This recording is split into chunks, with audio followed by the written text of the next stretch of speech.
Bismillahirrahmanirrahim. Assalamualaikum warahmatullahi wabarakatuh. Saya Dwi Aji Pratama dari kelompok 2. Di sini saya akan mempresentasikan tentang model komunikasi periklanan. Menurut Rositer pada tahun 1985, yang dimaksud dengan model komunikasi periklanan adalah teori-teori tentang bagaimana proses berlangsungnya periklanan. Dalam arti, model komunikasi periklanan berusaha untuk menjelaskan dan menggambarkan pada tingkat pembeli individu atau konsumen dan proses di mana periklanan berkomunikasi dan mempersuasi secara efektif setiap individu untuk melakukan sesuatu. Assalamualaikum warahmatullahi wabarakatuh. Nama saya Rani Pahira Saputri, NIM 0105191095. Baik, di sini saya akan menjelaskan materi selanjutnya, di mana saya akan menjelaskan model komunikasi periklanan.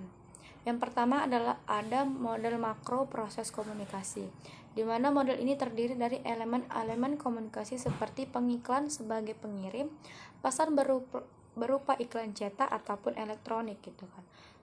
Contoh dari iklan ini adalah brosur gitu kan. Dimana kan ada kadang sebuah perusahaan gitu kan membagikan brosur kepada halayak masyarakat gitu kan untuk memberitahu masyarakat apa yang mereka jual. Nah, dengan cara kita membagikan brosur kepada masyarakat, kita juga bisa mengetahui bagaimana respon masyarakat terhadap apa yang kita jual gitu kan.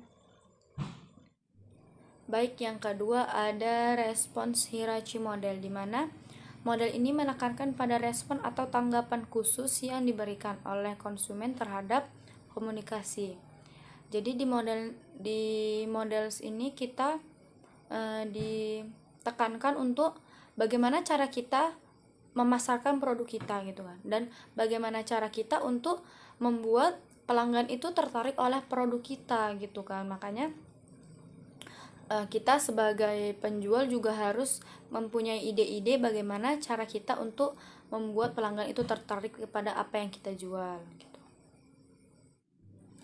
Baik, mungkin itu saja penjelasan dari saya. Materi selanjutnya akan dijelaskan oleh Saudari Elsa Hoiria. Terima kasih kepada moderator. Selanjutnya akan saya sampaikan materi dari Saudari Rani Pahira tentang model-model komunikasi periklanan. Yang ketiga, High and Low Involvement Learning Models. Model-model High and Low Involvement Learning merupakan jenis dari model komunikasi keterlibatan konsumen yang digagas oleh para peneliti dan menitik beratkan pada tingkat keterlibatan konsumen terhadap berbagai jenis kategori produk. Menurut model ini, konsumen digambarkan sebagai partisipan yang aktif atau pasif dalam mencari dan memperoleh informasi mengenai produk yang diiklankan melalui proses pembelajaran yang aktif ataupun pasif. Karena itu, terdapat dua situasi pembelajaran dalam model ini, yaitu situasi pembelajaran keterlibatan konsumen yang tinggi dan situasi pembelajaran keterlibatan konsumen yang rendah. Yang keempat, the FCB Model of Advertising Strategy. Model yang juga disebut dengan the FCB Planning Model ini dikembangkan oleh Richard Falk pada tahun 1980 ketika meneliti jalannya periklanan serta cara terbaik untuk menentukan tujuan komunikasi. Sesuai namanya, model ini mengenalkan matriks strategi Vote, Count, dan Bleeding atau FCB dan didasarkan pada model Hartley of Effect dan teori tingkat keterlibatan. Model ini membagi 4 pendekatan perencanaan periklanan dasar, yaitu informatif, afektif, pembentukan kebiasaan, dan kepuasan diri. Menurut model ini, jalannya periklanan akan berbeda antara satu dengan yang lainnya bergantung pada produk yang akan diiklankan.